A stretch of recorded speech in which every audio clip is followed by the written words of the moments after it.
প্রিয় শিক্ষার্থীরা, আশা করি তোমরা ভালো আছো। আমরাও আল্লাহর রহমতে ভালো আছি। আজকে আমরা একাদশ দ্বাদশ শ্রেণীর সামাজিক স্তরবিন্যাস নিয়ে আলোচনা করার চেষ্টা করব। প্রথমেই জানা যাক সামাজিক স্তরবিন্যাসটা কি। পৃথিবীর এমন কোনো স্থান নেই বা এমন কোনো দেশ বা সমাজ নেই যেখানে স্তরবিন্যাস নেই। সর্বত্রই স্তরবিন্যাস বিদ্যমান। সেটা যে কোনো পরিমাপেই হতে পারে। অর্থ, বিত্ত, মর্যাদা, সম্মান কিংবা ক্ষমতার দিক থেকে যে কোনোটা দিক দিয়েই হতে পারে। স্তরবিন্যাস হচ্ছে এমন একটি ব্যবস্থা যেখানে উঁচু নিচুর ভেদাভেদ বিদ্যমান। আমি আবারও বলছি, উঁচু নিচু ভেদাভেদ বিদ্যমান। এই স্তরবিন্যাস শব্দটি এসেছে মূলত ভূতত্ত্বের স্ট্র্যাটা প্রত্যয় থেকে।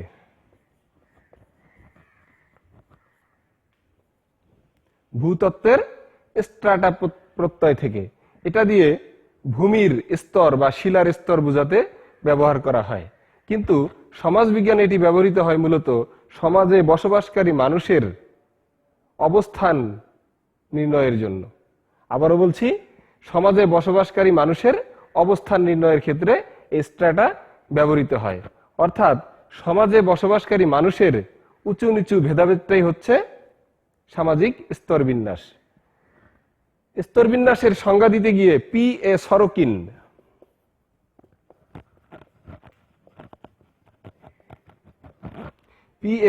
সরোকিন সামাজিক স্তরবিন্যাসের একটি গুরুত্বপূর্ণ সংজ্ঞা প্রদান করেছেন।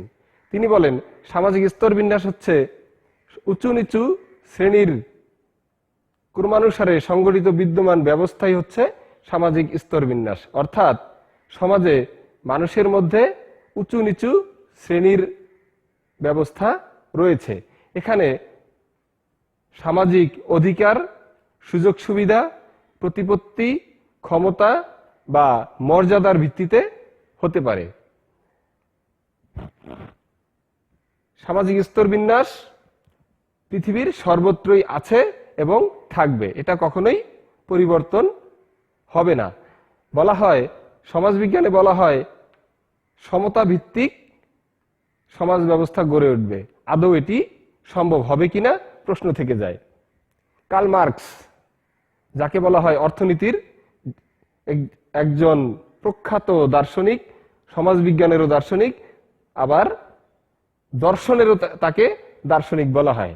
তিনি এই সামাজিক স্তরবিন্যাসের কথা বলতে গিয়ে দুইটি বিষয়ের কথা বলেন, একটি ক্ষমতা আর একটি খ্যাতি।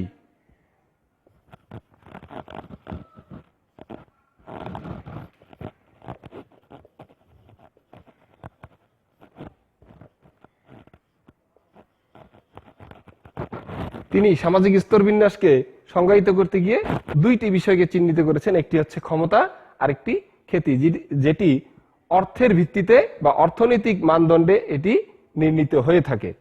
তো আশা করি সামাজিক স্তরবিন্যাসের ধারণা তোমাদের ক্লিয়ার হয়েছে।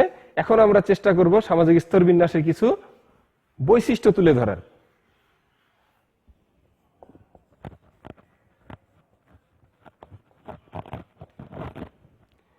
সামাজিক স্তরবিন্যাসের বৈশিষ্ট্য মূলত বলা যায়, এটি প্রথমতই বলা যায় এটি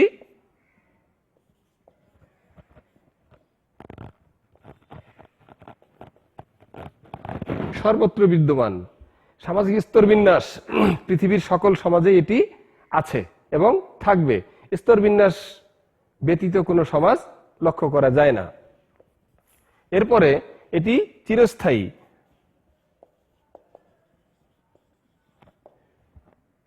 অর্থাৎ স্তরবিন্যাসবিহীন কোনো সমাজ কল্পনা করা যাবে না।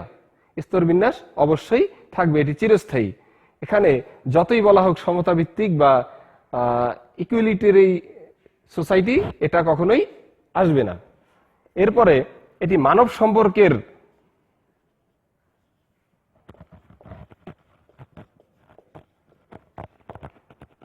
সম্পর্কের মধ্যে বিদ্যমান।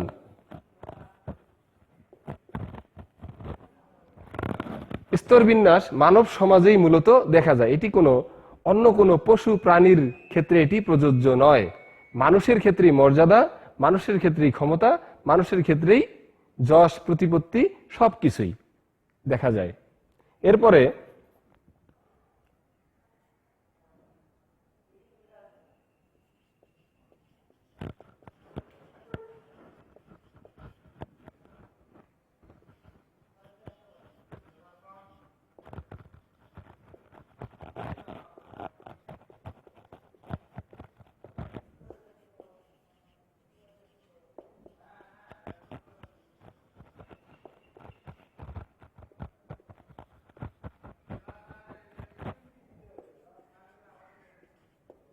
স্তরবিন্যাস পরিবর্তন হতেও পারে, আবার নাও হতে পারে। কিছু কিছু বিষয় আছে যেগুলো কখনোই পরিবর্তনযোগ্য নয় কিংবা অপরিবর্তনীয়, আবার কিছু কিছু অবস্থান আছে যেটা পরিবর্তন করা সম্ভব। যেমন হিন্দু সমাজ ব্যবস্থায় জাতিবর্ণ প্রথায় এখানে ব্রাহ্মণ, বৈশ্য, শূদ্র, ক্ষত্রিয় 4টি শ্রেণী আছে বা জাতিবর্ণ আছে। এই 4টি জাতিবর্ণের কেউ কারোটিতে পরিবর্তন করা সম্ভব নয়। আবার কিছু কিছু ব্যবস্থায় বা অন্যান্য সমাজ ব্যবস্থায় সামাজিক স্তরবিন্যাসের স্থান পরিবর্তন করা সম্ভব। সেখানে ব্যক্তি তার নিজস্ব গুণাবলী বা দক্ষতা বা যোগ্যতা দিয়ে সে পরিবর্তন করতে পারে। তো আশা করি সামাজিক স্তরবিন্যাসের বৈশিষ্ট্য তোমাদের বোধগম্য হয়েছে। এখন আমরা সামাজিক স্তরবিন্যাসের প্রকারভেদ বা সামাজিক স্তরবিন্যাস কত প্রকার সেটা তুলে ধরার চেষ্টা করব।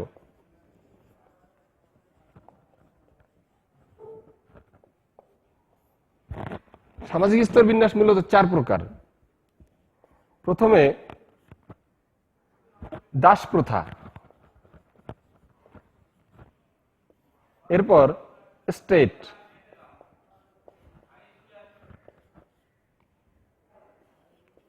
সামাজিক শ্রেণী, জাতি বর্ণ প্রথা,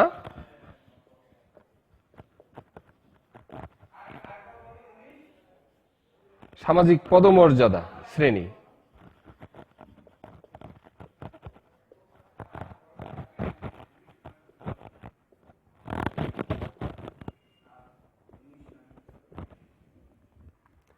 স্তরবিন্যাস 4 প্রকার। দাস প্রথা, দাস প্রথা এটি প্রাচীন রোমান সভ্যতা এটি বিদ্যমান ছিল। অ্যারিস্টটল এটিকে যোগ্য বা উপযুক্ত একটি ব্যবস্থা হিসেবে চিহ্নিত করেছেন। তিনি বলেন, তিনি তার পলিটিক্স নামক গ্রন্থে এই দাস প্রথাকে বলেছেন এটি সমাজ ব্যবস্থার একটি কার্যকর ব্যবস্থা।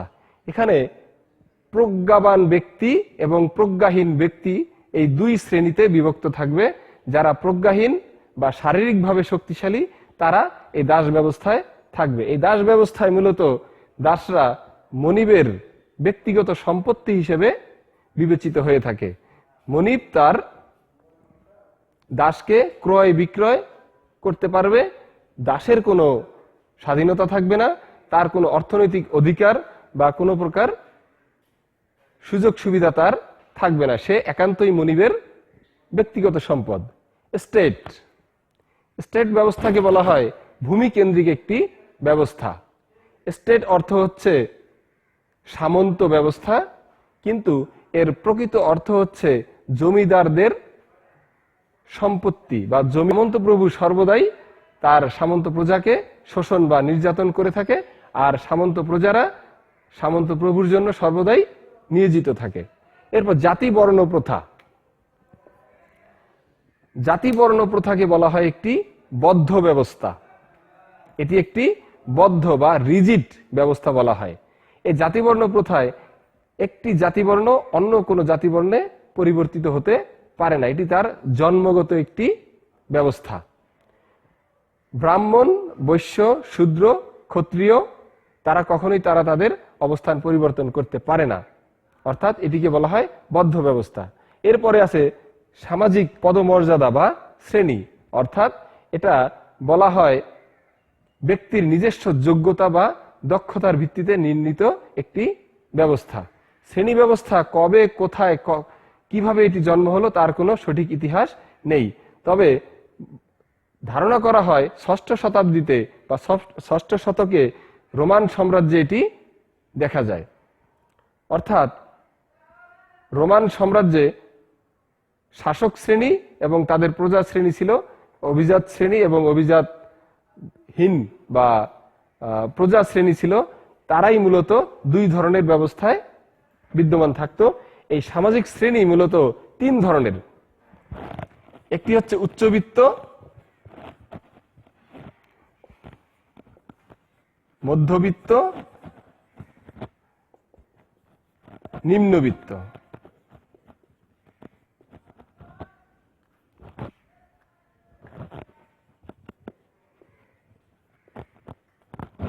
উচ্চবিত্ত শ্রেণী, মধ্যবিত্ত শ্রেণী এবং নিম্নবিত্ত শ্রেণী। এই ছিল আমাদের আজকের সামাজিক স্তর বিন্যাসের ধারণা, বৈশিষ্ট্য এবং প্রকারভেদ। আশা করি তোমরা বুঝতে পেরেছ, তোমাদের কাজে লাগবে। দেখা হবে আগামী ক্লাসে।